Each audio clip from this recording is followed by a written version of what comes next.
Pois toda a Escritura Sagrada é inspirada por Deus e é útil para ensinar a verdade, condenar o erro, corrigir as faltas e ensinar a maneira certa de viver.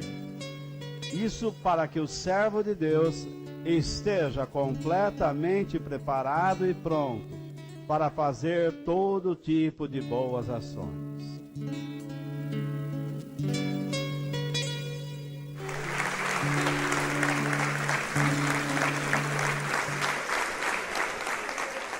Tomando decisões corretas em um mundo trapaceiro.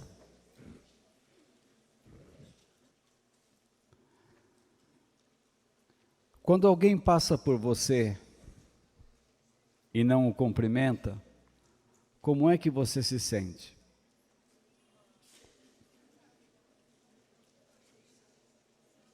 Como é que você se sente? Se você se sente mal, é porque você ainda é muito orgulhoso e egoísta. Sabia?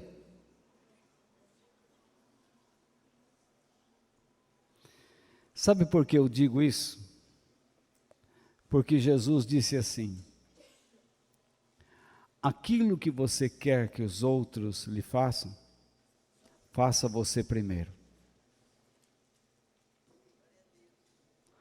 Quando você fica esperando do próximo alguma coisa e se magoa porque não veio a ação que você aguardava, por que você não toma a atitude, não toma uma decisão de fazer o que é correto para agradar a Deus? A trapaça está onde? A trapaça está na sua emoção. Quando você está diante desta situação e não aconteceu como você esperava, você sente um baque. E então você sente um grito dentro de você: isso não é justo. Aí o que acontece? Você começa a dar volume aos seus sentimentos, e eles vão gerando agora uma série de pensamentos em frações de segundo.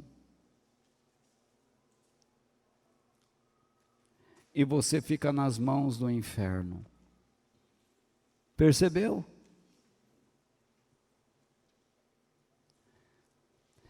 Não fique chateado porque você falou que se sente mal, porque todos nós ficamos. Quando você está diante de uma pessoa e ela age de uma certa maneira que você não esperava, o primeiro sintoma é essa emoção, mas é aí que você tem que parar para fazer o que é correto. Na semana passada nós falamos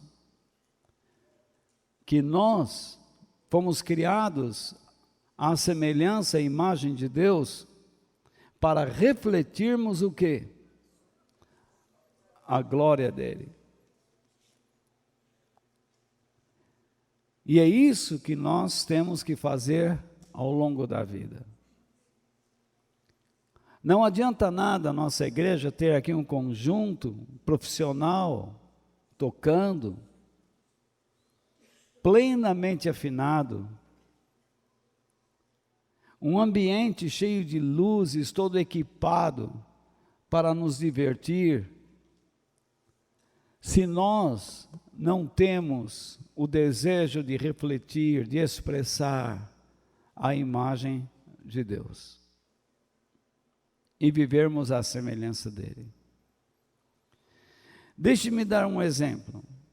Todos estavam zombando de Jesus na cruz.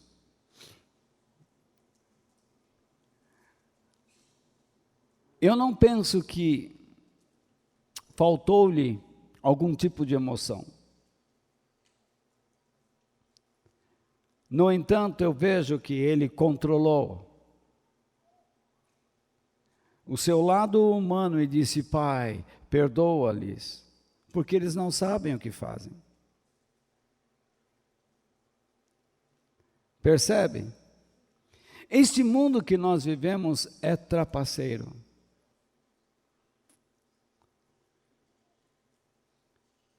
Ele diz que se você viver para a glória de Deus, você vai ficar pobre, que você não vai prosperar, que para você prosperar financeiramente, você tem que procurar a riqueza. Eu ontem ouvia no rádio um homem falando: se você viver para o bem das outras pessoas, como ensinam muito, quem vai viver para o seu bem? Eu respondi: o próximo. Porque assim deve ser. Mas o discurso dele era tão egoísta, tão longe das Sagradas Escrituras, que teve um momento que eu não suportei mais. Eu desliguei o rádio. Eu disse: aí está um trapaceiro, usando as Escrituras Sagradas, sem nenhum conhecimento, para enganar as pessoas. Da onde vem, ou de onde vem a sua orientação, senão do inferno e da sua alma gananciosa? Por isso, nessa noite, eu quero usar o texto de Gênesis capítulo 13 para falar com vocês sobre esse tema. Valorize a orientação divina nas suas decisões. O texto está todo o capítulo 13 no livro de Gênesis, primeiro livro da Bíblia. Abraão saiu do Egito com a sua mulher e com tudo o que tinha e foi para o sul de Canaã. E Ló, o seu sobrinho, foi com ele. Abraão era muito rico, tinha gado, prata e ouro. Ele foi de um lugar para o outro até chegar à cidade de Betel. E dali foi para o lugar que ficava entre Betel e Ai, onde já havia acampado antes. Abraão chegou ao altar que ele havia construído e adorou a Deus, o Senhor. Ló, que ia com Abraão, também levava ovelhas, cabras, gado, empregados e a sua família. Não havia pastos que dessem para os dois ficarem juntos, pois eles tinham muitos animais. Por isso os homens que cuidavam dos animais de Abraão brigavam com os que tomavam conta dos animais de Ló. E nesse tempo os cananeus e os perizeus ainda estavam vivendo ali. E eles estavam assistindo essa briga dos filhos de Deus. Os filhos de Deus que estavam ali para abençoar estavam dando um péssimo exemplo. Um dia Abraão disse a Ló: nós somos parentes chegados e não é bom que a gente fique brigando, nem que os meus empregados briguem com os seus. Vamos nos separar. Escolha A terra está aí, toda ela. Se você for para a esquerda, eu irei para a direita. Se você for para a direita, eu irei para a esquerda. Ló olhou em volta e viu que o vale do Jordão, até chegar à cidade de Zoar, tinha bastante água. Era como o jardim do Senhor, ou como a terra do Egito. O vale era assim antes de o Senhor haver destruído as cidades de Sodoma e de Gomorra. Ló escolheu todo o vale do Jordão e foi na direção leste. E assim os dois se separaram. Abrão ficou na terra de Canaã e Ló foi morar nas cidades do vale. Ló foi acampando até chegar a Sodoma, onde vivia uma gente má que cometia pecados horríveis contra o Senhor. Depois que Ló foi embora, o Senhor disse a Abraão: de onde você está, olhe bem para o norte, para o sul, para o leste e para o oeste. Eu vou dar a você e aos seus descendentes para sempre toda a terra que você está vendo. Farei com que os seus descendentes sejam tantos como o pó da terra. Assim como ninguém pode contar os grãozinhos de pó, assim também não será possível contar os seus descendentes. Agora vá e ande por esta terra, de norte a sul e de leste a oeste, pois eu a darei a você. Assim Abraão desarmou o seu acampamento e foi morar perto das árvores sagradas de Mamre, na cidade de Hebrom. E ali Abraão construiu um altar para Deus. Essa é a história de homens que tomaram decisões.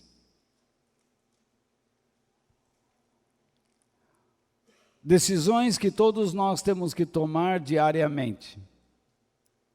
Muitas delas têm implicações sérias, mas outras eu declaro como decisões circunstanciais.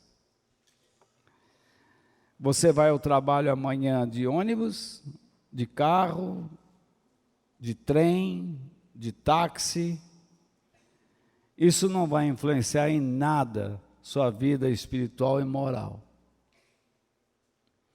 Você vai trabalhar e vai escolher na hora do almoço onde você vai almoçar, que restaurante, que lanchonete, que boteco.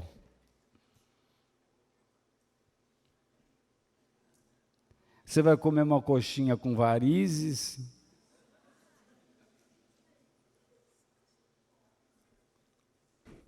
e depois de comer você vai pedir sobremesa, cafezinho, sorvete. Isso não vai interferir na sua vida espiritual e moral. São decisões circunstanciais. Amanhã você come e vê aquele doce de morango com creme, ou aquela bomba cheia de creme, quando você come, sai até pelas orelhas. Ou então, você diz, não vou comer isso, vou comer um doce vegano. Vocês vão ver a Yasmin pegar no seu pé. Então, aí você olha aquele bolo, chamando. Bem, isso não vai interferir na sua vida espiritual. Pode trazer algum problema para a sua glicemia. Contudo, há decisões mais sérias que todos nós temos que tomar, como casamento. Com quem você vai se casar? Você já conhece a família dele ou dela? Você sabe como ele trata o pai e a mãe? Como os pais tratam? ele é mimado, ele é responsável, ele é independente. É isso, é o abacaxi que você vai ter que descascar.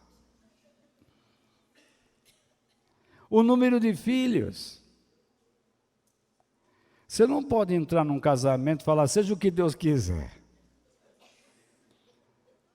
Senão você vira igual aquele pessoal que eu conheci na roça, que tinha 27 filhos.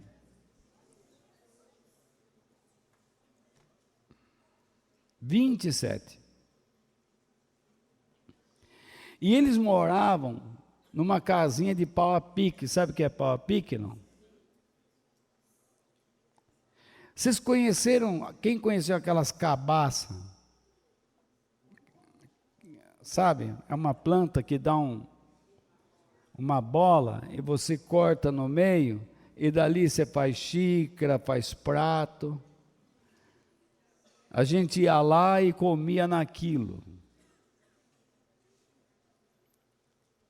E ela criou, 4 morreu, o resto 23 viveu, sobreviveu.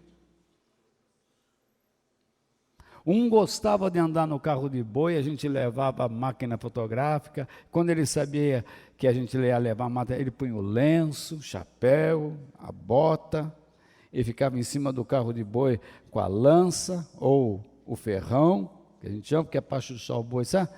Então ele ficava lá em cima e fazia aquela pose de boiadeiro. Era um sonho para ele. Você tem que tomar a decisão onde você vai morar. Casou, quem casa quer casa. Aí você diz assim, não, vamos morar em qualquer lugar, serve. Não é bem assim. Você falar para a tua esposa assim, você tirar da casa dela, onde ela era cuidada, agora fala assim, não, vamos morar,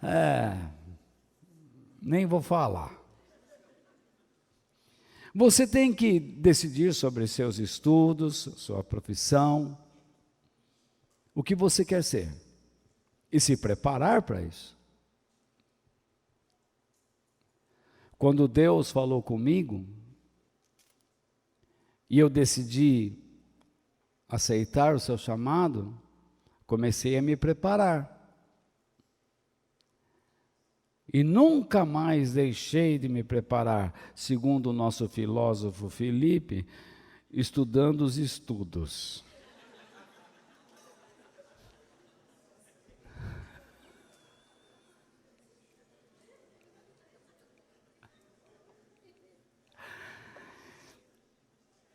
A Rosa está lá em cima com raiva. Ela falou que ela vai apagar aqui. Você tem que decidir se vai seguir a Cristo ou não.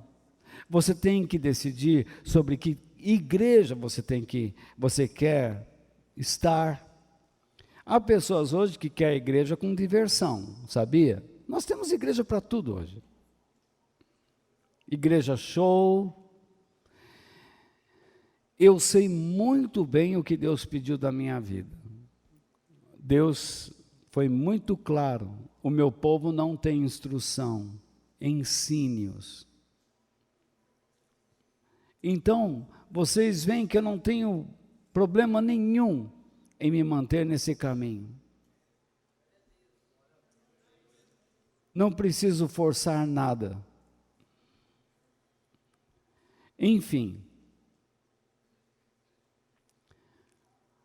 as decisões que nós tomamos são diárias, circunstanciais e sérias, e durante a vida, imagine quantas decisões nós não temos que tomar. No entanto, as decisões são marcadas por certas realidades. Eu quero dar aqui algumas realidades das decisões que tomamos. Toda decisão, gostemos ou não, ela é traumática. Porque, veja bem, o termo já diz, cisão. É um corte, é uma ruptura. Você para criar uma cisão, criar um corte, uma ruptura. E às vezes essas cisões ou decisões são duras demais, a ponto de nos levar quase ao desânimo e dizermos: acho que eu vou deixar isso para lá, não vou mexer em vespeiro. Só que quando você diz isso, você já tomou uma decisão de não tomar. O tempo todo você está tomando decisão. Agora mesmo, você está tomando uma decisão de prestar atenção ou não. Você está tomando uma decisão agora de segurar a mão da namorada ou não.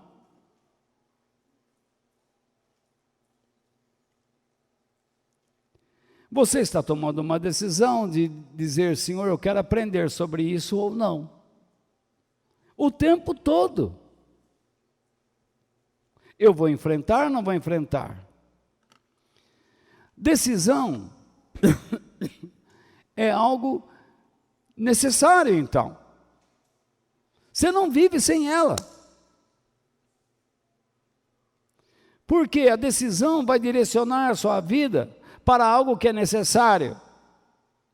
E você não vai deixar que as coisas aconteçam sem objetivos na sua vida. Esse negócio, olha a armadilha, deixa a vida me levar. Deixa a vida me levar.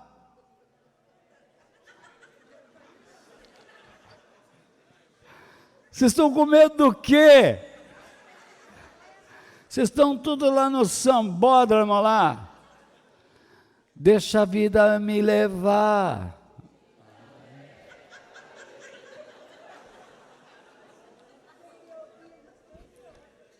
Todo mundo agora.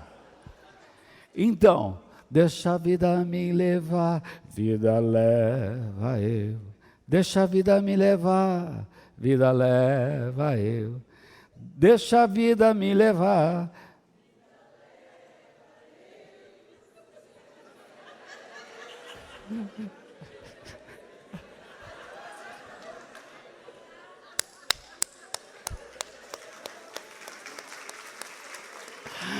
Ai, ai, ai. Então, veja lá. Você vê, a vida vai levando, não se preocupa. Seja irresponsável. Essa é a mensagem. Os cristãos quase dizem a mesma coisa. Quando eles falam assim: eu estou numa situação difícil, vou deixar nas mãos de Deus. Fica nas mãos de Deus. Isso é uma atitude de preguiça. Isso é um cristão preguiçoso. Não existe essa de deixar nas mãos de Deus e cruzar os braços. Como não existe aquela questão de você achar que pode esperar no Senhor parado. Porque a Bíblia fala: os que esperam no Senhor caminharão, correrão, voarão. Existem atitudes na terra e nos céus. Você não fica parado. Não é uma espera em que você fecha os olhos e fala assim: aconteça o que acontecer, estou nas mãos de Deus. Não, isso é preguiça. Veja o que a Bíblia diz no Salmo 25, verso 12. Aqueles que temem o Senhor aprenderão com Ele o caminho que devem seguir. Deus quer dirigir sua vida. Deus quer dirigir minha vida. Deus quer dirigir esta congregação, esta igreja local. Agora, você precisa descobrir o caminho que Deus quer que você ande. O que significa isso? Significa que Deus quer te orientar sobre quais princípios você precisa usar, quais princípios bíblicos você precisa usar para se movimentar dentro de uma situação, para não cair na trapaça, para que você cumpra os objetivos cristãos na sua vida. Eu penso que eu estou falando com pessoas cristãs, correto? Porque essa é uma reunião para pessoas cristãs. Agora, se eu estivesse conversando na rua com alguém que não é cristão, eu tentaria explicar para ele sobre o meu procedimento cristão, esperando que ele entenda e tentando diminuir suas dúvidas. Mas nós estamos numa reunião de adoração a Deus. Então eu penso que eu estou falando com pessoas cristãs. Quando eu dava aula em seminários, eu pensava que eu estava falando com pessoas que queriam estudar a Bíblia, que eram pessoas que estavam se preparando para o ministério. Eu não poderia imaginar que ali estaria alguém fazendo um curso de corte e costura. Senão ele estaria no lugar errado. Nós estamos numa igreja local, numa reunião, para aprendermos sobre Deus. E uma das grandes lições é que aqueles que temem o Senhor aprenderão com Ele o caminho que deve seguir. Então existe aí uma grande verdade. Deus ensina os que o temem sobre como eles ensina os que o temem como eles devem viver nas diferentes situações. Essa é uma verdade que eu preciso crer. Deus ensina. Deus sempre ensina. E o povo de Deus aprende. Ele é interessado em aprender. Eu posso encontrar neste versículo muitas variantes, muitas ideias, e começar a distribuí-las dentro de mim, e depois começar a pensar onde essas ideias chegam, o que elas abrangem. Como Deus pode me ensinar a cuidar dos filhos, a educá-los, a lidar com a esposa, com o marido? Neste momento, eu não sei o que você está passando. Talvez você esteja passando a situação mais terrível da sua vida. E você está disposto a tomar uma decisão imediata, em desespero. Mas eu peço que você preste atenção aqui. Aqueles que temem o Senhor. O termo Senhor é Yahvé, que significa é o eterno, o eu sou o que sou, aquele que sempre é, que sempre existe, o dono. Um dia você se entregou a Ele e permitiu que Ele se tornasse dono da sua vida, para que você nunca mais vivesse do modo como vivia antes, independente dEle. E agora, você nessa situação está sofrendo uma trapaça, uma influência interna e externa, que se juntam contra a vida de Deus que está em você. E diz, se você continuar do jeito que está, você irá de mal a pior. Será? Você se lembra o que o diabo disse a Jesus? Você está com fome? Transforme estas pedras em pães. O que Jesus disse para a sua trapaça? Nem só de pão viverá o homem.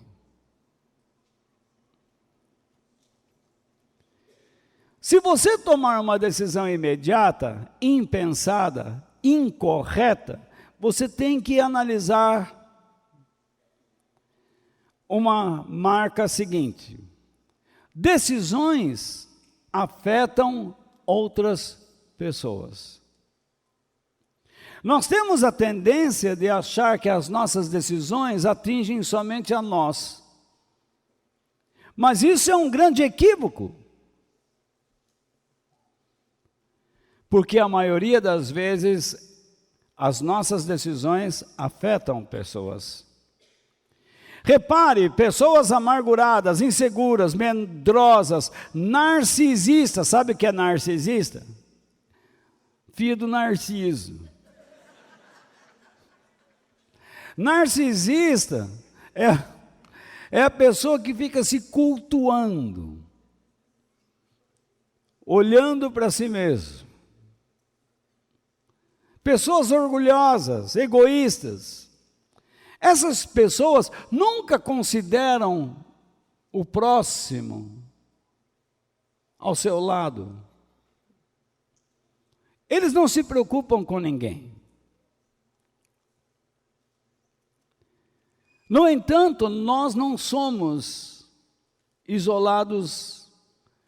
Nós pertencemos a um grupo, nós pertencemos a uma igreja, temos uma família, temos amigos, temos filhos, temos netos.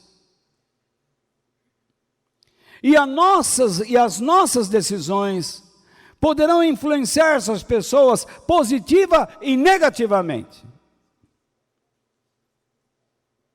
Seus filhos estão olhando para você.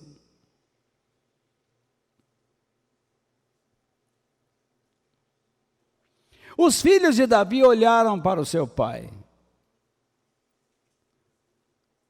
Davi, um homem segundo o coração de Deus, cometeu erros crassos.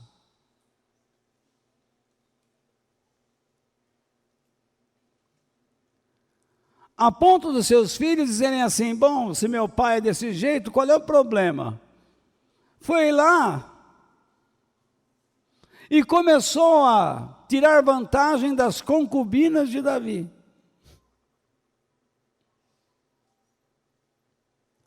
Chegou ao ponto de quererem o trono de Davi. Vou matar meu pai. Foi uma desgraça. O erro de Davi trouxe um inferno. Deus perdoou, perdoou. Mas as consequências ficaram. Todas as nossas decisões,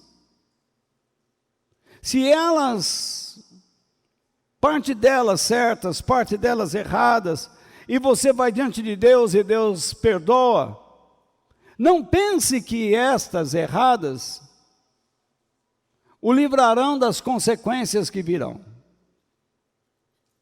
Porque Deus não é injusto. Decisões não tomadas fazem com que você fique nas mãos de outros e das circunstâncias, tanto no presente como no futuro.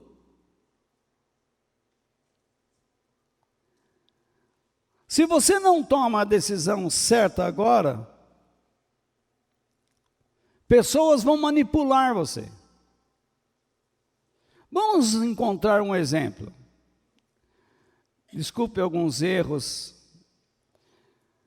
mas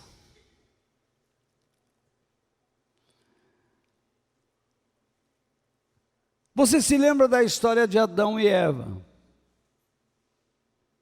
Adão não tomou a decisão correta de ensinar Eva sobre a verdade de Deus. Ele estava vendo e deixou tudo acontecer. Ele ficou à mercê da mulher, dos seus sonhos, da sua imaginação e da circunstância. Concordam? O resultado foi um desastre.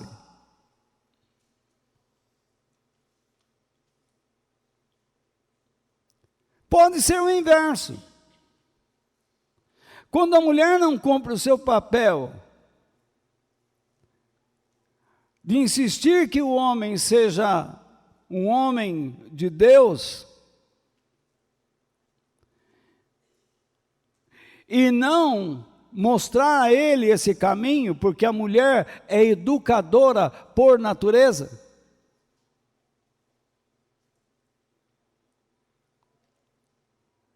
ela também fica à mercê de pessoas e de circunstâncias.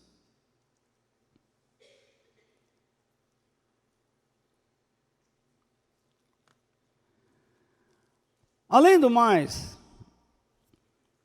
decisões determinam o futuro. Paul Sartre disse, olha que bonito, Sartre. Merci beaucoup, là, monsieur de la pupitre.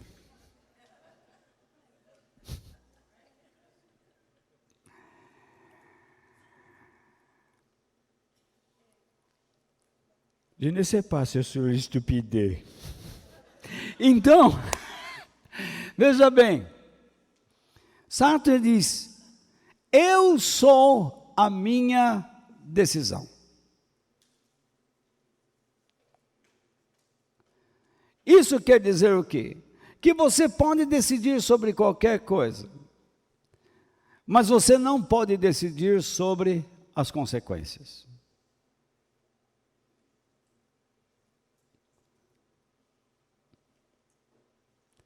Você comprou um carro, uma Ferrari. A dona Edi, então, compra uma Ferrari.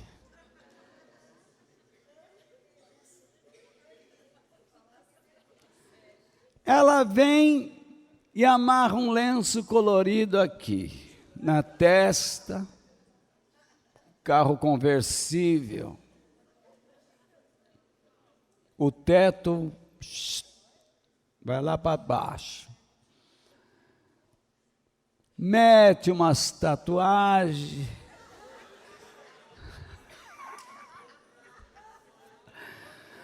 põe um anel no nariz e na língua,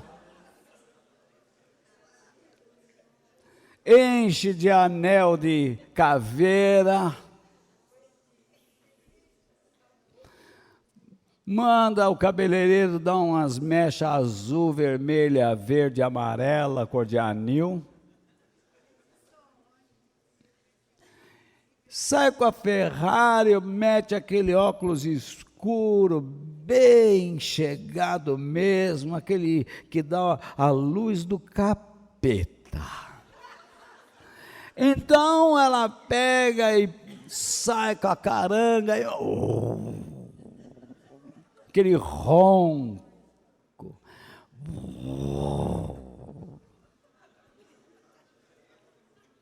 Aí ela sai, acelera, acelera, acelera, não para mais de acelerar, ficou envenenada.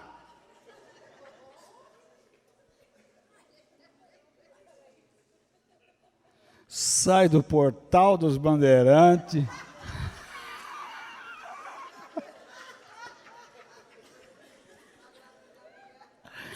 Sobe o poste e cai dentro do shopping Tietê.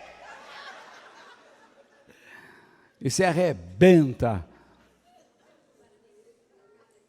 Tomou uma decisão. Prejudicou pessoas, quebrou o poste. Agora vem as consequências. Toda decisão traz consigo uma consequência. Você vai notar que a Bíblia é repleta de tomadas de decisões. São as propostas de Deus. E uma decisão mal feita pode alterar completamente a história da sua vida. Se você não tiver a cabeça no lugar hoje,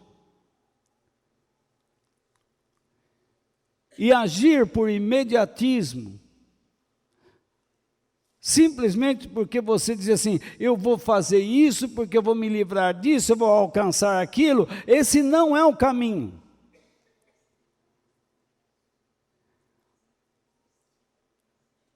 Tome cuidado. Então, aproveitando a história de Abrão e Ló, me permitam dizer que a desobediência não traz nenhum benefício. Esse texto que nós lemos, ele está dentro de um contexto.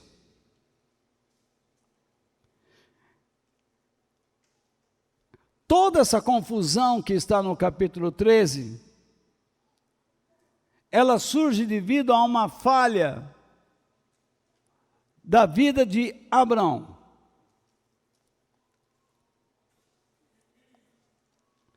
Abraão tomou uma decisão errada. E isso você pode ver mais tarde no capítulo 12 do livro de Gênesis. Deus chamou Abrão na região da Caldeia, onde ficava a Babilônia. E ele era da cidade de Ur, chamada Ur dos Caldeus. Ele já era um homem rico. E Deus o tira de lá, do conforto, próximo do rio Tigre, Eufrates e seus afluentes, e diz a Abraão, vai para a terra que te mostrarei, e farei de ti uma grande nação. Ele obedeceu, saiu de uma terra onde não havia seca, onde podia plantar, onde havia abundância, onde havia pasto, e começa a trilhar um caminho que ele nunca conheceu antes. E ele vai para as terras de Canaã, onde está o Estado de Israel.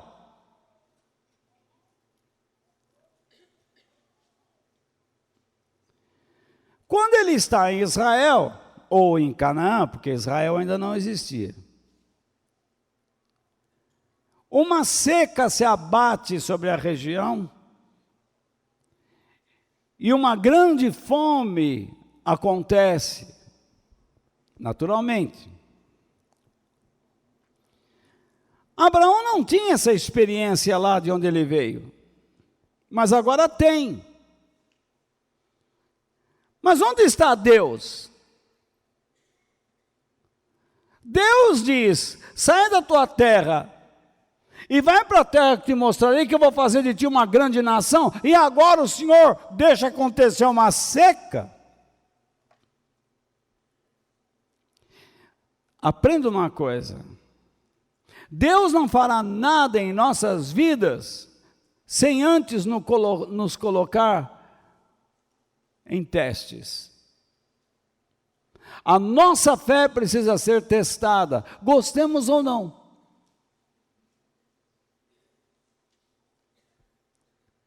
Esse momento que você está passando pode ser um momento difícil, mas é o lugar que você precisa estar para aprender a confiar nas provisões de Deus.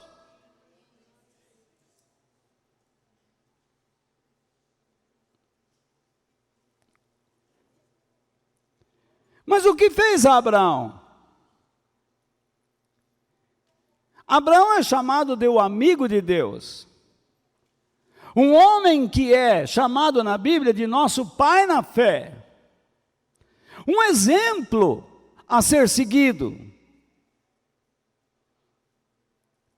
Ele chega na terra de Canaã, ele constrói altares a Deus, mas de repente ele abandona a sua comunhão com Deus por alguns momentos e começa a pensar em salvar sua vida, sua família, seus empregados, seu gado, e ele então diz: vou descer ao Egito. Porque no Egito tem água, tem pastagens. Mas repare que a Bíblia fala sempre, quando vão ao Egito, descer ao Egito. Porque o Egito na Bíblia significa o quê? Um lugar de escravidão, um lugar de morte. Representa um mundo, uma cultura contrária, plenamente contrária às coisas de Deus. Por isso que a pessoa que ia ao Egito na Bíblia, descia e não subia. Quem subia ia para Jerusalém. Sempre você vai encontrar isso. Desceu ao Egito, subiu a Jerusalém.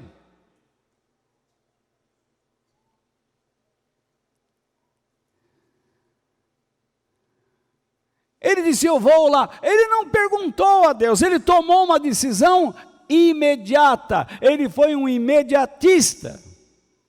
Ele agiu por conveniência, por gosto pessoal.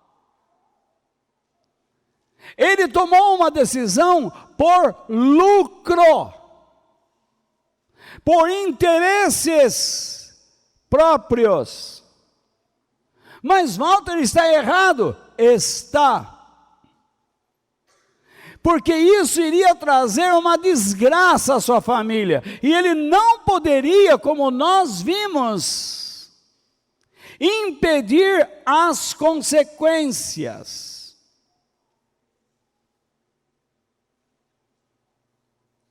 Que vocês sabem que vieram. De Abraão nasceu o maior inimigo de Israel, que o bombardeia, que quer vê-lo morto, destruído.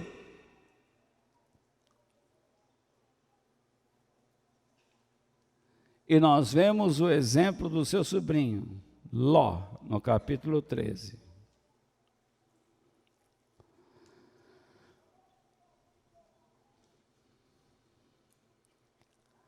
O transtorno foi grande, porque Abraão se enriqueceu, a seca acabou, mas os pastos não eram suficientes para tanto ele e o seu sobrinho.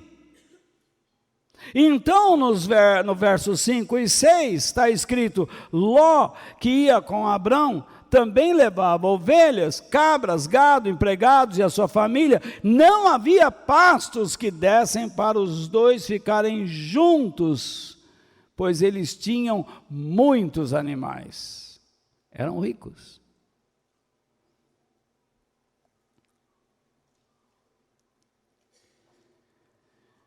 Por que essa briga? Se Ló saiu com Abraão, e Abraão era o exemplo de fé, tanto para Ló, como é para nós. Por que eles começaram a brigar por lucro, riquezas? Porque Ló, menos experimentado, menos oferecido, menos consagrado, menos dado a Deus, adotou o Egito como seu parâmetro de vida e não o reino de Deus. E então nós temos nos versos 10 e 11 uma ideia clara de que o seu coração não estava sendo mais governado por Deus, mas pela riqueza que ele experimentou no mundo.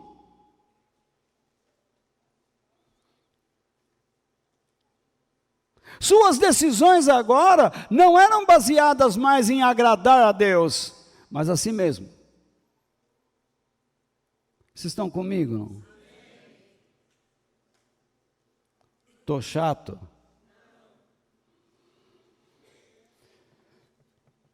Ló olhou em volta e viu que o vale do Jordão, até chegar à cidade de Zoar, tinha o quê?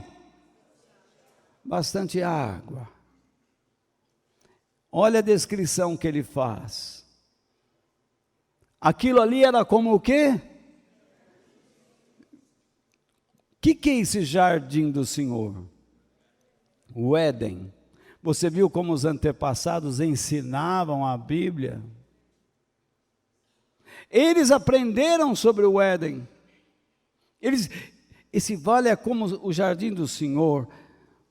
Mas olha a comparação que ele faz. Ou como o quê? A terra do Egito. A terra do Egito ficou dentro dele, encheu os seus olhos.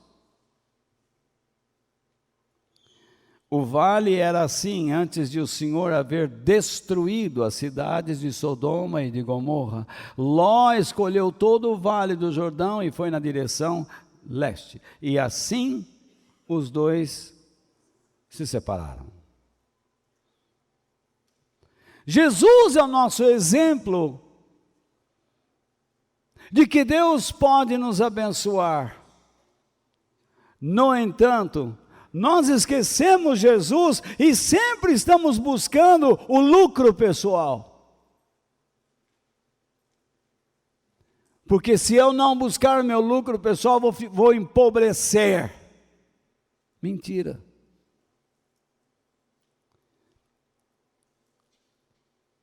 Quantas famílias são destruídas por causa de materialismo e riquezas? Que você conhece, ou já ouviu falar? Constantemente nós vemos nas reportagens, seja por TV, por rádio, internet, de pessoas matando parentes, pessoas que se gostavam. Por quê? Precisavam dividir, as coisas não dividiram, foi lá e matou, isso é meu. O filho foi lá e mata o pai, porque o pai colocou o filho dentro da casa, agora o filho não quer sair, não quer procurar outro espaço, e ele vai lá e mata o pai.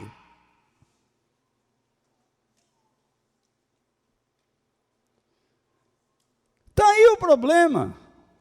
Por que uma pessoa decide matar o pai? Para ter lucro. A verdade é que existia uma diferença entre Ló e Abraão.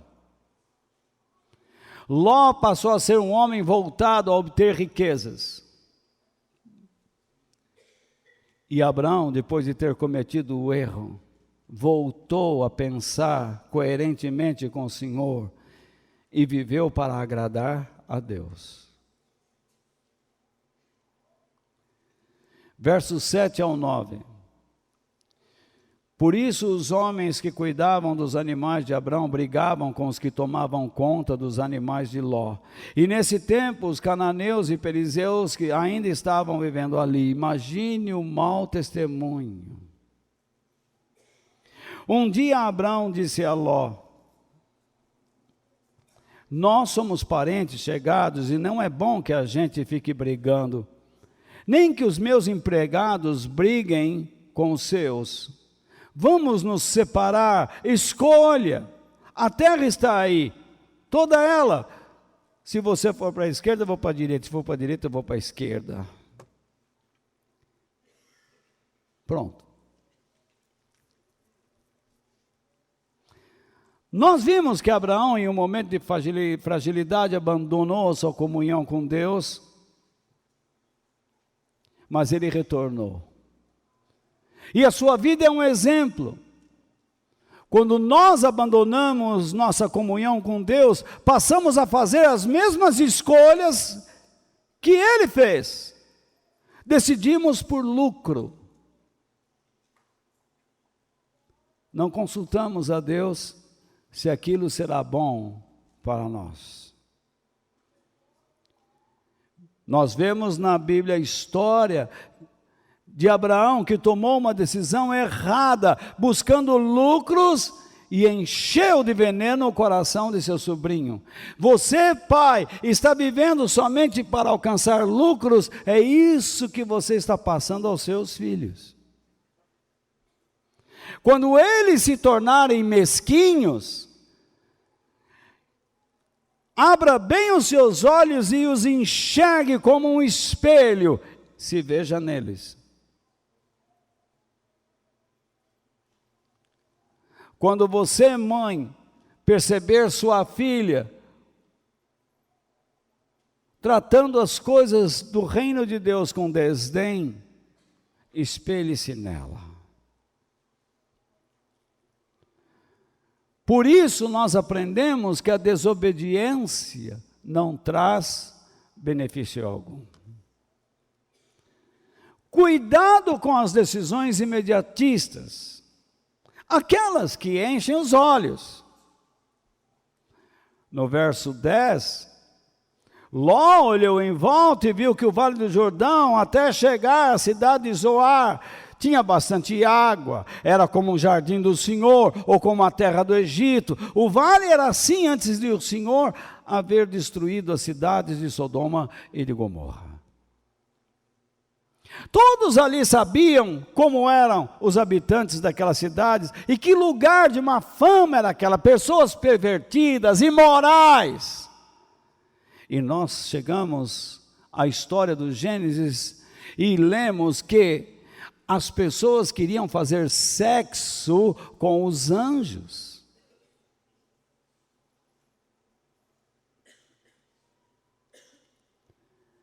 Puxa, nós nunca fizemos, já fizemos sexo com animais, com gente, homem com homem, mulher com mulher, mas com anjo assim, nunca fizemos, deve ser uma maravilha.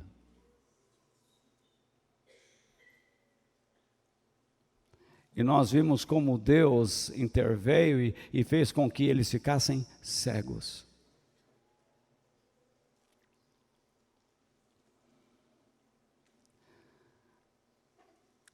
Olha para onde Ló se meteu. Tudo parecia lindo, tudo parecia maravilhoso, mas ele entrou em um desastre.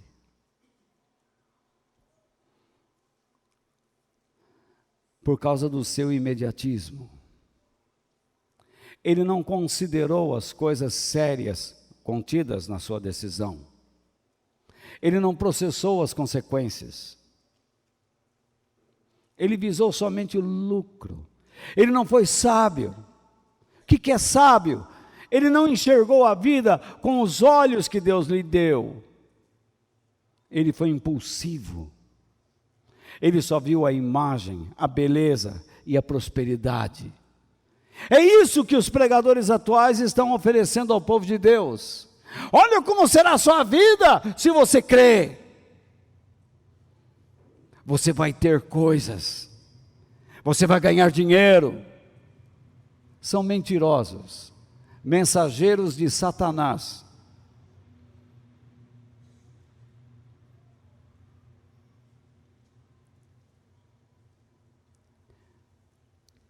Eles apelam para o seu lado emocional. Olhe como será a sua vida. É mesmo, né?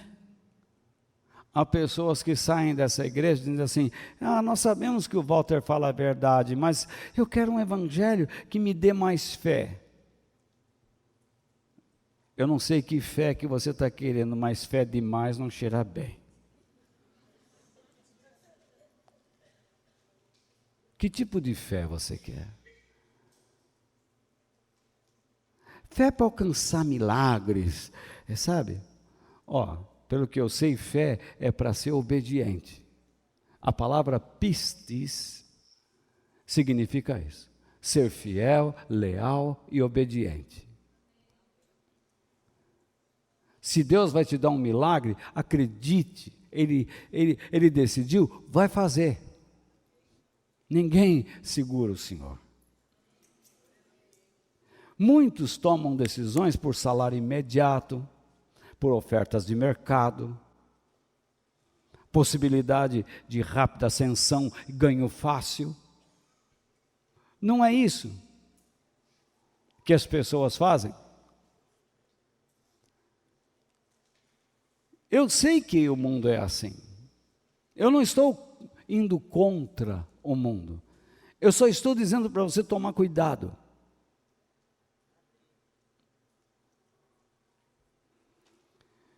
Porque muitas pessoas, por não andarem na presença de Deus, por desprezarem a presença de Deus, como Abraão fez, seus ganhos se tornaram em perdas.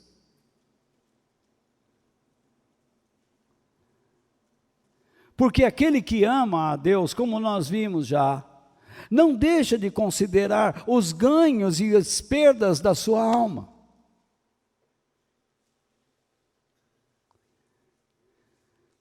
E ele sabe que essa procura frenética por prosperidade, riqueza, uma vida financeira abastada, tem sido o quê? O critério que as pessoas têm adotado para tomar decisões. Eu não vou perder esse negócio.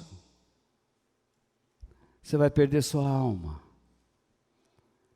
O que adianta o homem ganhar o mundo todo e perder sua alma? Parece que vocês não estão comigo.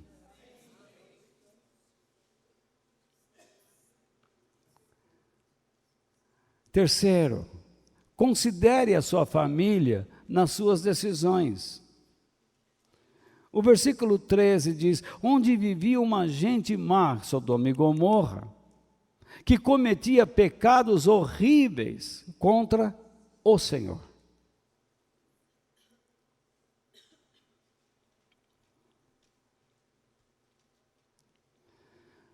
Quando você começa a tomar decisões em busca de lucros pessoais, você diz que dá importância à sua família, mas no fundo não dá a importância, o importante é você.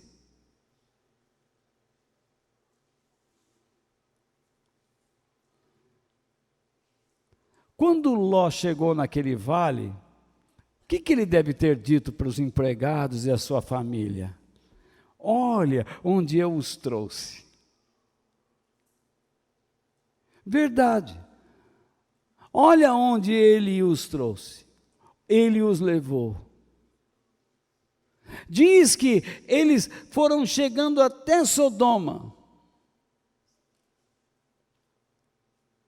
A influência daquela sociedade foi tomando conta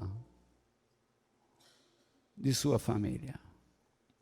Foram se transformando em pessoas avarentas, mesquinhas, foram se destruindo, se acabando.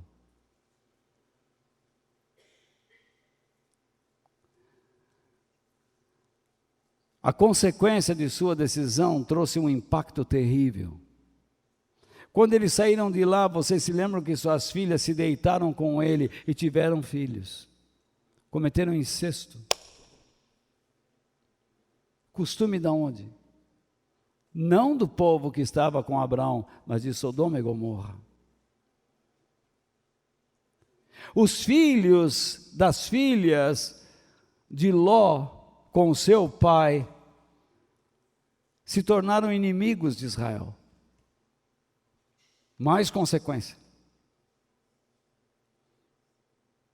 Elas embebedaram seu pai e fizeram sexo com ele. A mulher de Ló não suportou a ruptura, a perda dos seus bens e se transformou em uma estátua de sal.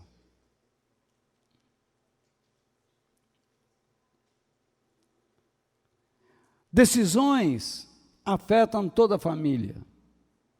E se você tomar decisões erradas, você pode jogar sua família no buraco. Você pode ter grandes lucros, mas espiritual e moralmente, seus filhos, sua família estará em um grande buraco. Você pensa que tem, mas não tem. Porque todos nós teremos que prestar contas a Deus, tanto aqui como na eternidade. Alguns Deus tira outros Deus deixa.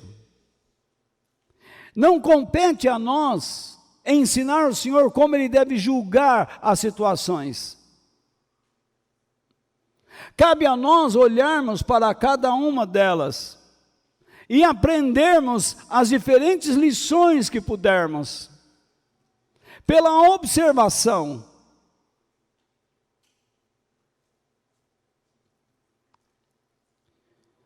Portanto, quais os efeitos da sua decisão, daquilo que você pretende fazer para a sua família, para os seus filhos? Aquilo que você quer fazer vai trazer constrangimentos, vai levá-los a se afastar de Deus. Corre-se o risco de perder a imagem e semelhança de Deus, se eles seguirem o seu exemplo, me refiro a seus filhos.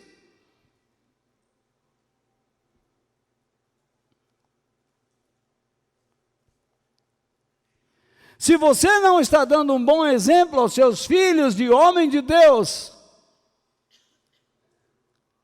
reflita, pare, pise no freio.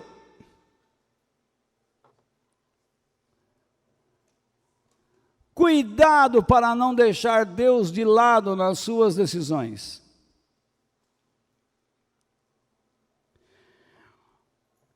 O salmista diz: guardo a tua palavra no meu coração para não pecar contra ti. Eu te louvo, Senhor Deus. Veja as atitudes dele. Ele guarda.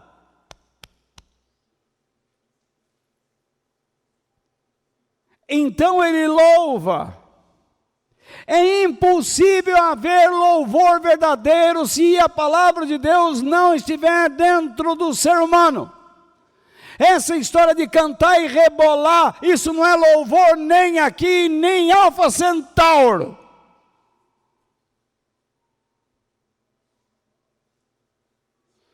Se um povo que vai cantar para o Senhor não lê Bíblia, eles não louvam a Deus. É mentira. Se um ministro de Deus que não lê a Bíblia se mete a ministrar, a única coisa que ele faz é empolgar.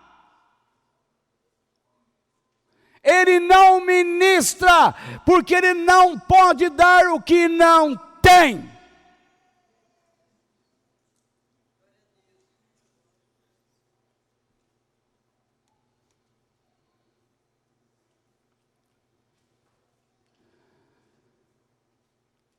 Ensina-me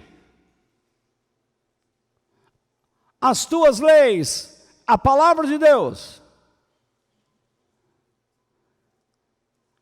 E quando ele aprende, ele toma outra atitude. Costumo repetir em voz alta todas as ordens que tens dado.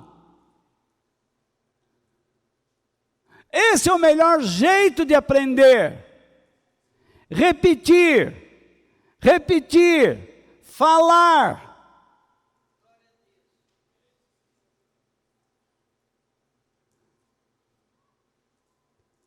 Na verdade, meditar significa justamente isso.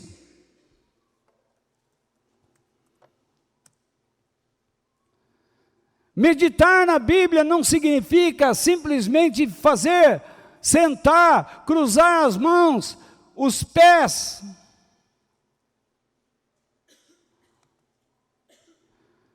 Mas significa falar, expressar aquilo que Deus tem ensinado.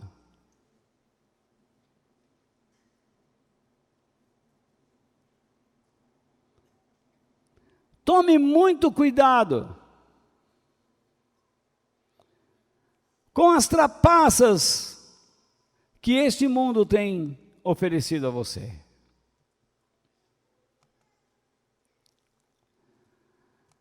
Eu perdi minha tela aqui, já vou abrir de novo.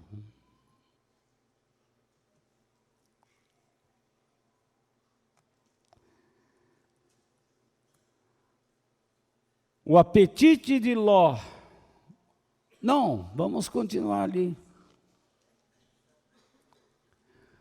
Fico mais alegre em seguir os teus mandamentos do que em ser muito rico. Você diz assim, olha, você tem que decidir se você vai ser cristão ou não. O princípio do cristianismo é esse. O prazer do Senhor é maior do que aquilo que eu obtenho. E quando eu tenho algo, eu sou grato a Deus. E eu uso o que tenho para a glória de Deus. Para não me tornar uma pessoa mesquinha e roubar a Deus. Fico mais alegre. Então o que ele vai fazer? Estudar os estudos.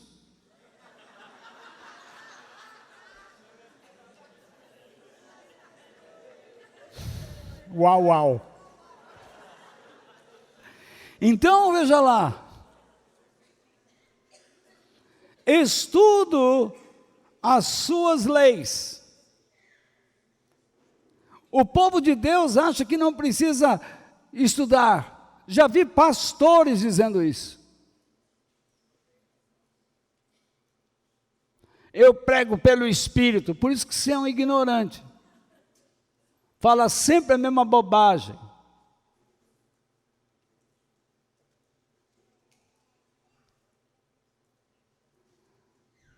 E então ele diz, outra atitude, examino os teus ensinamentos. Eu os comparo. Eu aprendi uma série de coisas, agora eu começo a associar, a costurar um no outro.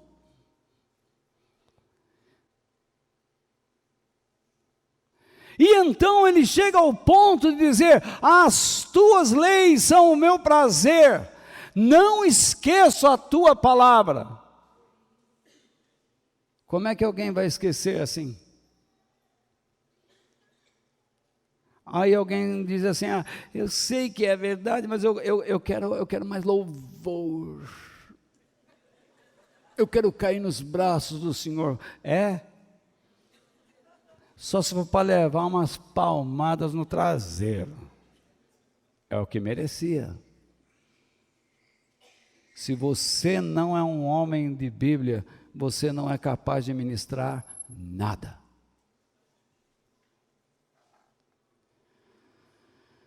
O apetite de Ló pelas riquezas fez com que ele ignorasse completamente o que aquela cidade representava para Deus. E você, pelo apetite que você tem por uma vida bem-sucedida neste mundo, pode fazer com que você ignore o que este mundo representa para Deus, viu? Você sabia e sabe que está escrito que Deus vai destruir esse planeta pelo fogo. Você sabe que o tempo se aproxima, quando Deus vai entregar os governos deste mundo nas mãos de um político corrupto, cheio do espírito do diabo, que nós conhecemos como o anticristo. Ele vai surgir, se é que já não nasceu. Mas eu sei também que Jesus vai voltar para aqueles que temem o Senhor e que aprendem os seus caminhos.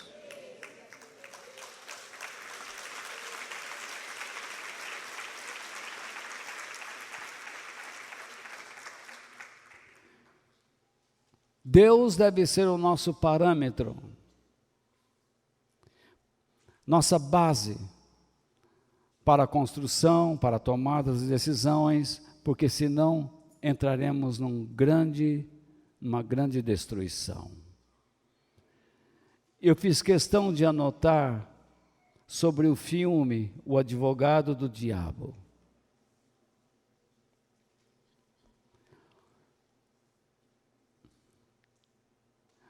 Aquele jovem advogado destruiu completamente a sua casa, a sua família. A sua mulher sofreu tanto ao seu lado, que ela escolheu o caminho do suicídio. E então ele questiona o diabo, por que isso? E a resposta cínica foi essa: eu não disse para você cuidar da sua família? No entanto, você estava fascinado demais com a reputação, fama, sucesso e dinheiro.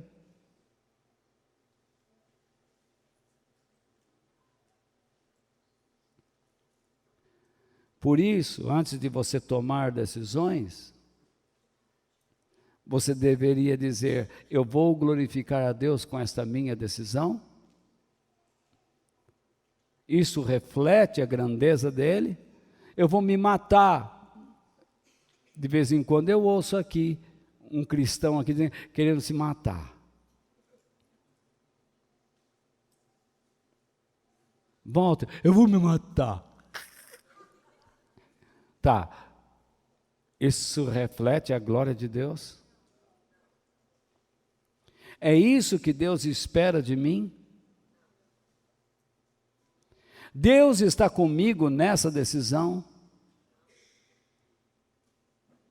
Quando você diz assim, eu vou ganhar uma bolada, eu vou ganhar uma bolada, eu vou ganhar uma bolada.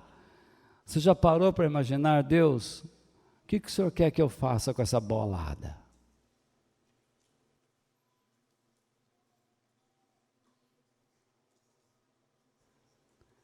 Se você apenas enche os seus olhos, fatalmente você irá se destruir e vai destruir pessoas. Então o meu desejo é esse, de ter compartilhado com vocês uma verdade verdadeira, estudo dos meus estudos.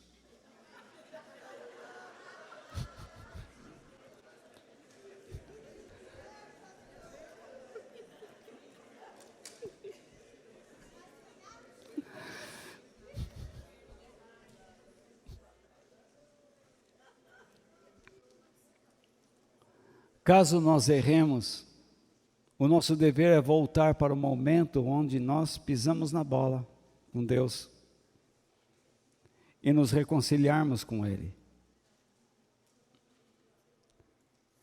Irmãos, eu digo assim, que nós cristãos vivamos com confiança inabalável no Senhor, sabendo que Ele sempre está cuidando de nós, mesmo quando o que nos resta é somente um deserto.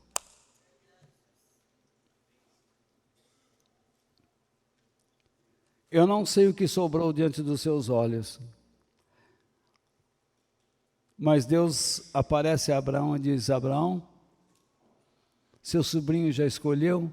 Escolheu. Sobrou o que para você? Isso aí. Que bom, Abraão. Vamos lá, olhe para o sul, olhe para o norte, olhe para o leste, olhe para o oeste. Tudo isso eu vou te dar. Areia. Olha, conta, você pode contar as areias, os grãozinhos de areia? Não. Muito bem, a sua descendência será assim. Esse deserto reflete o que você vai ser no futuro. Ló vai chorar amargamente por ter tomado uma decisão imediatista, gananciosa, egoísta. O meu desejo é que essa lição tenha ficado no seu coração. Que Deus nos abençoe. Quem no céu tenho eu além de ti e na terra em quem tenho mais prazer. Não há outro Deus semelhante a ti.